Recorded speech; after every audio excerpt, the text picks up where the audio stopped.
Welcome, you incredible, beautiful, never to be repeated again miracle in all of eternity woman.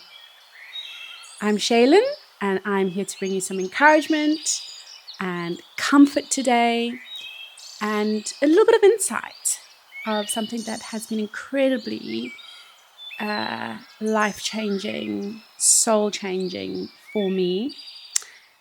And that is really learning about secure attachment with myself, as well as how that influences the sense of value, self-value internally that us as women can carry. And it's so important that we do know our value, our intrinsic value, not by what we achieve and not by what other people say about us, but it is more about that intrinsic sense of worth. Now, if, like me, you've had experiences in the past through growing up and through different relationships where that sense of security in yourself has been damaged because of unsafe environments, because of caregivers who were unable to provide a safe, secure environment for you to be formed in so that you could receive and help develop that sense of inner value, inner security, and the ability to have good boundaries and securely attach with other people. If that has been damaged, welcome to planet Earth. You're not the only one. This is such a topic of study within our world because it's not even a theory anymore. Secure attachment, avoidant attachment, anxious attachment. These are not theories anymore. Girls, look at this. Look at this book. This is a very thick book. And this is the attachment handbook on the different research that has been done on this topic. So as you can see, there is a lot of empirical evidence that attachment is an important subject for us to understand in our lives. And so the insight that I want to bring to you today is attaching with yourself securely first. And this can be practiced and this can be developed because that relationship that you have with yourself is the most important relationship that you will ever have.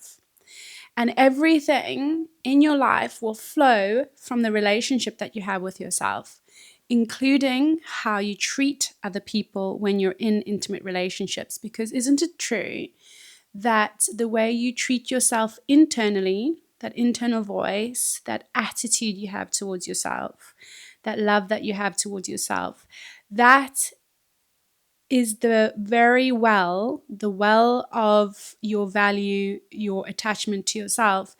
It's from that you will attach to other people, and it's from that which you will treat other people close to you. So if you have a very harsh, critical inner voice, you will indeed treat those who get close to you.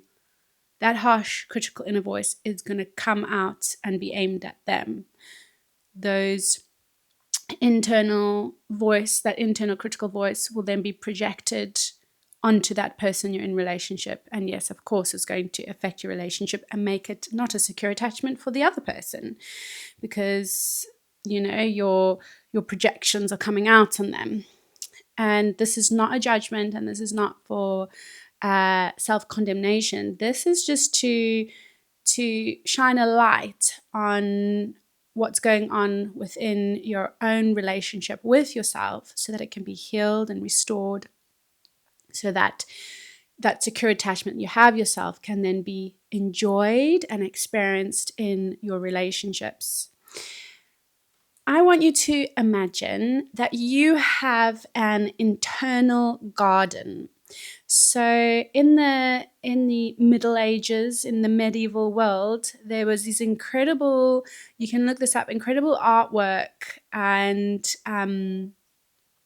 patterns of architecture, stay with me, which were called memory, what were they called now? Memory maps, I think they were called.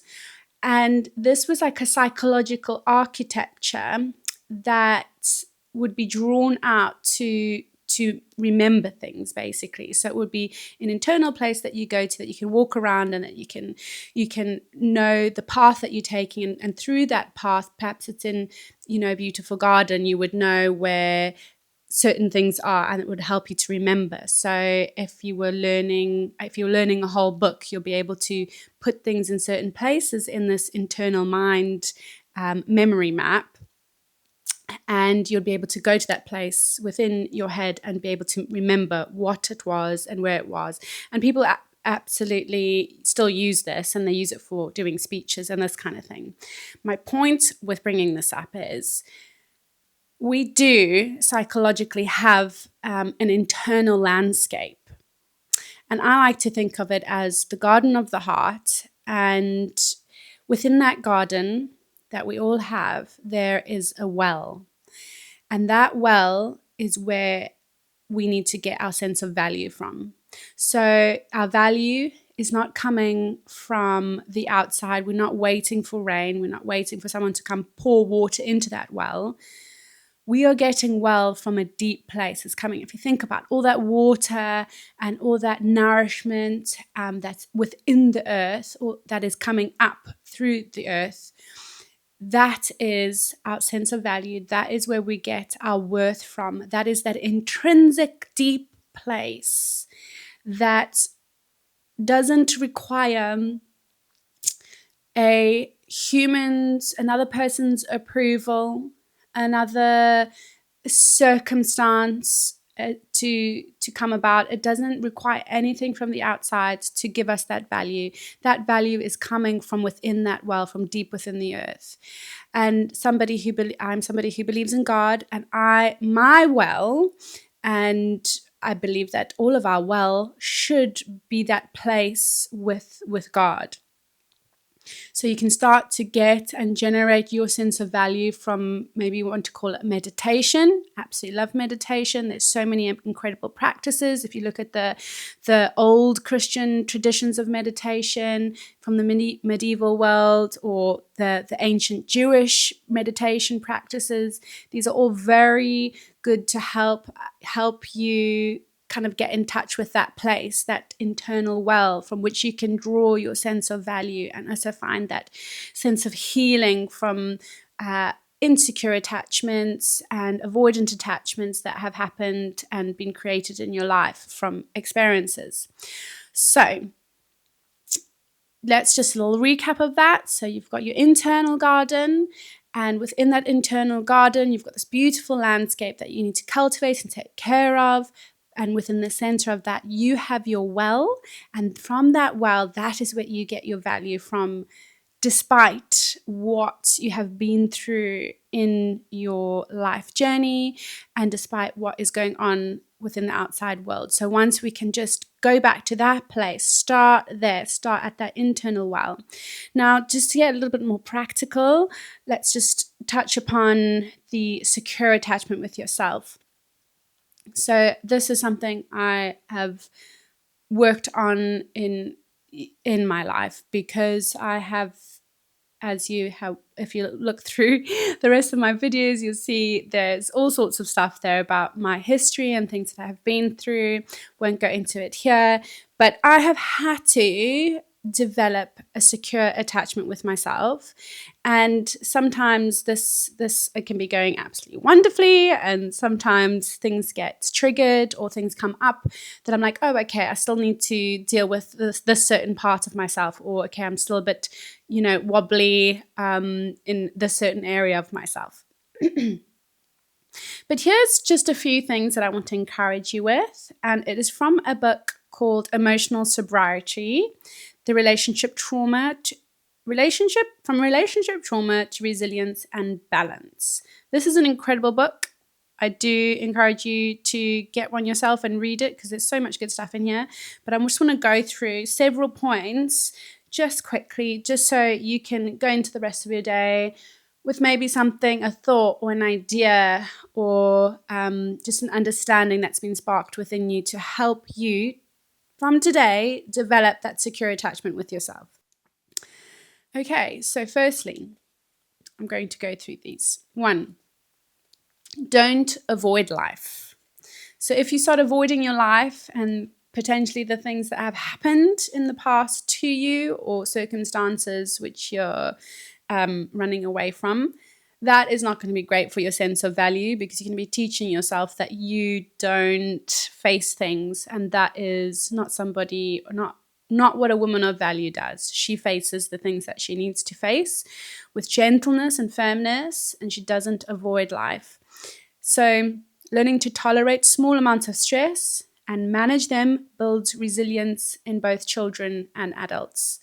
So there's a little encouragement for you. So if there's something that's popping to your mind right now, you can overcome it and you can face it. Number 2, get honest with yourself. Be willing to ask yourself the questions that you need to ask yourself, those penetrating questions, those things that are maybe bothering you on a deep internal place that you're avoiding. Again, it comes back to the actually facing life. If you are having false ideas about circumstances in your life and just not looking through the lens of reality, then that's going to keep you stuck in a place of not living from that sense of your own internal value. Being honest with ourselves is incredibly important. So in a practical kind of point, if you have zero self-care and it's affecting your health, it's affecting your sleep, it's affecting how you show up in your day, it's good to be honest with yourself. Be like, okay, I need to put a system in place here. I need to go to bed earlier. I need to wake up earlier so I can make myself a nourishing breakfast. Whatever that is for you, it is time for all of us to be honest with ourselves and ask ourselves those questions that need answering. So take meaningful actions is the next point. So remember initiative. Take charge of your life and take meaningful, sensible actions towards ensuring your present and future. We build emotional and psychological strength just the same way we build muscle. Slowly, steadily, and daily. Her next point here is find and maintain relationships. This is such an important one, isn't it, for our day and age? I know this comes with challenges for us for different reasons, just because of the way culture has kind of become and the digital machine age. However, saying that, not impossible, still very possible to find and build and maintain good relationships, to build those relationships slowly, and to also practice your secure attachment and your value within them. So important. And to be able to learn to give and receive love from other people in platonic and romantic relationship. And again, this is a slow day-to-day process. So don't put pressure on yourself that you need to rush out there and go get yourself all these friends. 1 or 2 good relationships that you can feed into and learn to love and receive love. Look for the lessons. Look for the lessons in anything that you've been struggling with, in a disappointment, in something maybe that's a bit challenging. Journaling, absolutely love it. So good to be able to write down maybe the challenge that you're facing and then open up your creative thinking and start to look for yourself where you can learn from that situation. Develop inner resources, strengthen your inner self. I absolutely love this one. When you mobilize through recovery, we are consciously developing inner strength and mastery. while learning a language of emotional literacy that allows us to take on more of life. I absolutely love being able to take full autonomy and responsibility for ourselves, because that power is in each one of our hands, that we can literally plan out exactly how we want to grow internally and to learn the skills that we need. And that could be relationship skills, that could be communication skills, that could be a practical skill that you need to kind of upskill for getting better work, whatever it is. You have that power to develop that inner resource. And it comes back to that idea that I mentioned in the beginning, that inner well that you have it's an incredible place, because you can develop that, you can widen it, you can deepen it, and so that is where you will get your soul's nourishment and your sense of value from, and then in turn be able to attach securely with yourself and with other people. Work through your past issues. This is a good one. So many of us are carrying the ghosts from our past into our present situation, or experiences from past relationships that have been damaging, not dealing with them, and then bringing them into our current relationships, which is then being projected onto our current relationship. We're acting out in our current relationships, and then that current relationship is starting to look like the past relationship, because we haven't changed and we haven't faced the things from our past that need to be faced and processed. And I'm not saying that you have to spend all your time here focusing on your past, but there is an importance of looking at the past, what's happened, and what issues have taken place there, and what needs resolving, what needs healing. So if we look at the picture again of having that internal garden of our souls and of our psyche and of that internal place, maybe there's been something that's happened in that garden that has kind of like pulled up all the plants. It's ruffled it up. It's not looking like a great section of the garden. It is good to go to that place. We don't have to spend all our time there, but go to that place and start bringing some restoration there in your life. And yes, that can look like going to counselling to be able to just unpick things and untangle things that have got knotted up on the inside, so that it can be restored and regenerated, that place in your life. And that's going to take some effort and some focus and some attention and some facing of the things that need to be faced. I absolutely love this one. Stay away from victim thinking. We need to understand that we may not have been able to, we may not be the ones to blame for being children in painful homes. However, we need to guard against getting too comfortable in the victim role. Change doesn't happen by accident. Victim thinking can become entitled thinking and can interfere with our motivation towards change. The victim mindset is a scary one, because it can be so sneaky.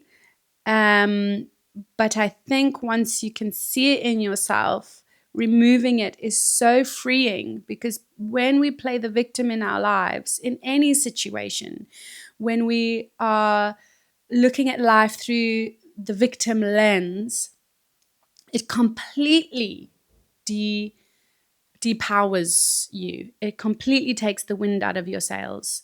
But the minute you realize that you are responsible for you, for where you are in your life right now, for the state of your relationships, for the state of your finances, for the state of your home, once you realize that power is within your hands to start to bring change and to start to bring reconciliation and restoration with yourself and with others, then that's the answer right there. The power is literally in your hands. And that's where the motivation can start coming up as well, for you to move and start to strategize and start to think about how you want to bring restoration. And lastly, this is a really lovely one. Find other family models Resilient children seek out other types of families as models. They often spend time with them and marry into strong family networks.